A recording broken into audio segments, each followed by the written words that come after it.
Assalamualaikum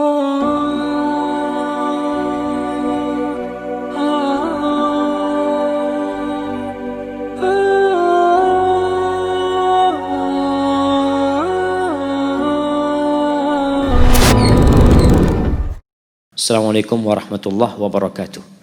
Waalaikumsalam warahmatullahi wabarakatuh. Barakallahu fiik Ustaz. Wa fiik wa barak Ustaz. Afwan, saya mau bertanya Ustaz. Saya punya 4 orang tua.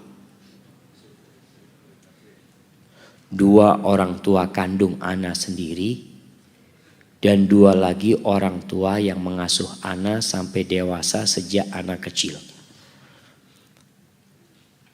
Bagaimana cara bertobat dari dosa kepada orang tua ana yang mengasuh ana sejak kecil sampai dewasa.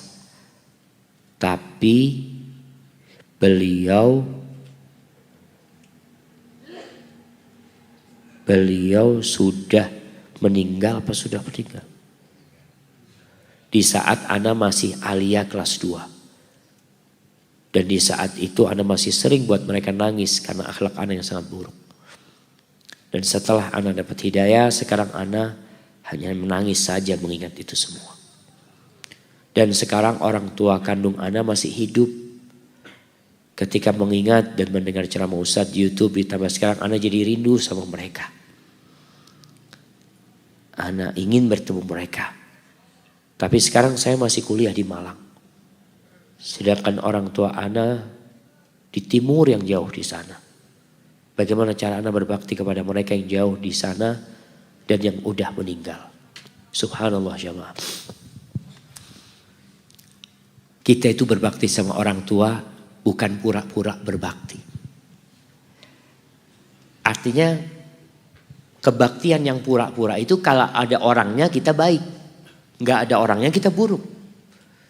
Tapi dalam Islam tidak. Mau ada orangnya, nggak ada orang tuanya, nggak ada orangnya, kita tetap berbakti. Cuma bagaimana kebaktian kita?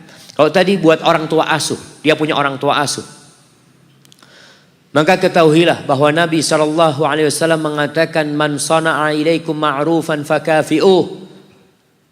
Barang siapa yang berbuat baik kepada kalian, hendaklah kalian membalasnya. Balas kebaikan orang yang berbuat baik kepada kita. Kita punya kewajiban membalasnya. Kalau kalian nggak punya sesuatu yang bisa membalasnya, maka katakan jazakallah khairan. Sekarang orang tua asuh antum sudah meninggal dunia.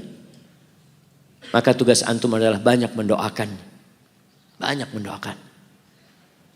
Kalau antum dekat kuburannya, antum ziarah ke kuburnya. Itu orang yang kita kenal di dunia jamaah. Kalau kita ziarah ke kuburannya, dalam sebuah hadis yang disahihkan oleh Syekh Albani rahimahullahu taala, orang itu akan kenal sama kita. Kita kalau datang menziarahi kuburan ayah kita. Bukan ayah kita, siapa saja yang kita kenal di dunia. Lalu kita datang mengatakan assalamu alayka warahmatullahi wabarakatuh, dia akan tahu kita berkunjung. Itu alam gaib yang hanya Allah yang tahu. Antum kunjungin kuburannya dan antum doakan orang tua asuh antum. Dan terus antum menjalin hubungan baik dengan orang-orang yang dicintain sama orang tua asuh antum. Supaya mereka mengenal kebaikan orang tua antum dan mendoakannya juga. Antum punya sedikit kelebihan rizki, antum mau bersedekah buat orang tua asuh antum, buat siapapun boleh kita coba. Buat orang yang meninggal dunia. Karena Sa'ad bin Ubadah kalau nggak salah pernah bertanya kepada Nabi SAW, ya Rasulullah, inna ummin falatat walam tuzi. Ibuku mati belum sempat berwasiat. Afayan fa'uha idha tasaddaqtu anha. Kira-kira bermanfaat enggak kalau aku sedekah buat dia? Tasaddaq anha. Oh silahkan sedekah buat dia. Maka antum berbakti kepada orang tua asuh dengan senantiasa mendoakan, berbuat baik kepada kerabatnya, kepada keluarganya, kepada orang-orang yang dia cintai. Adapun orang tua kandung antum yang jauh,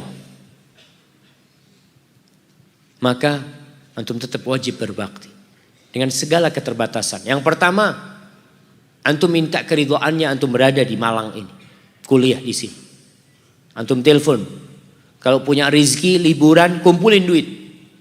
Ustaz, ana nggak punya duit Ustaz. Antum puasa sunnah, sisa duitnya nggak antum makan, antum kumpulin. Dengan niatkan aku mau berangkat sama orang tua, mau minta keriduan orang tua, datang ke sana. Abah, Umi, boleh anak kuliah di Malang, Umi. Kalau abah ngomong, nah ibu kangen sama kau nak. Kamu di sini aja ya Nay, antum tinggalkan kuliah. Mungkin antum mengatakan, ya Allah masa depan anak hilang. Subhanallah, masa depan antum ada di situ.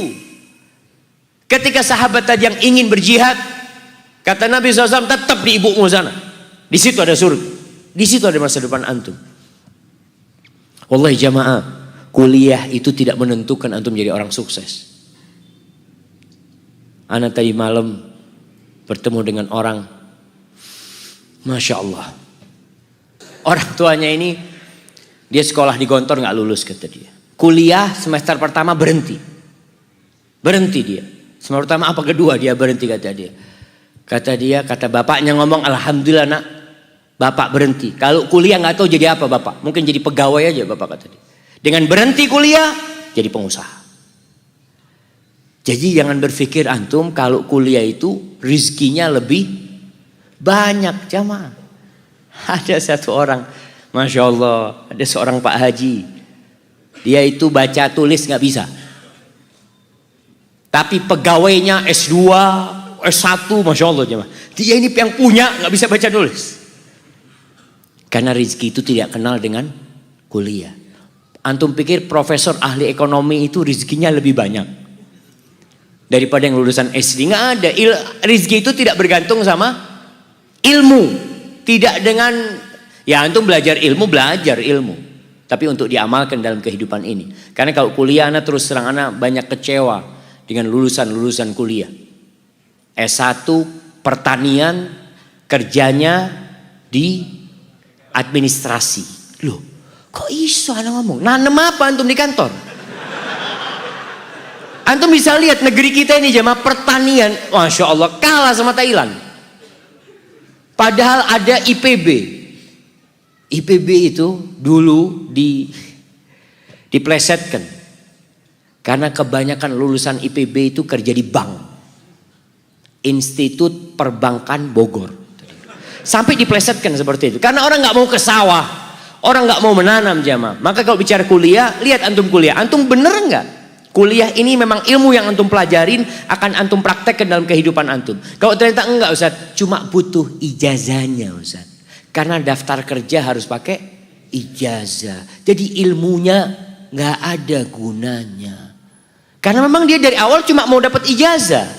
Maka tolong tadi antum kalau orang tua ngomong antum pulang kampung nak.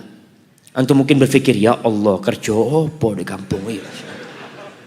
Wallahi bisa jadi antum dengan berhenti kuliah antum jadi pengusaha yang akan lebih sukses daripada teman antum. Nanti antum ketemu sama sohib antum yang doktor, antum lulus kuliah ndak dilihat sohib antum masih pakai motor, antum sudah pakai Mercy. Masya Allah. Wallah kalau rizki tadi yang sampaikan jangan takut. Kalau antum berbakti sama ibu antum, bapak antum, salah satu janji Allah rizkinya dilancarkan, umurnya ditambahin. Kalau ibu antum mengatakan nggak boleh nak silahkan kau kuliah, ya sudah antum kuliah tapi sering telepon sama orang tuanya, tanya sama orang tuanya, jangan pelit-pelit. Banyak kan anak kuliah ini kapan SMS orang tuanya?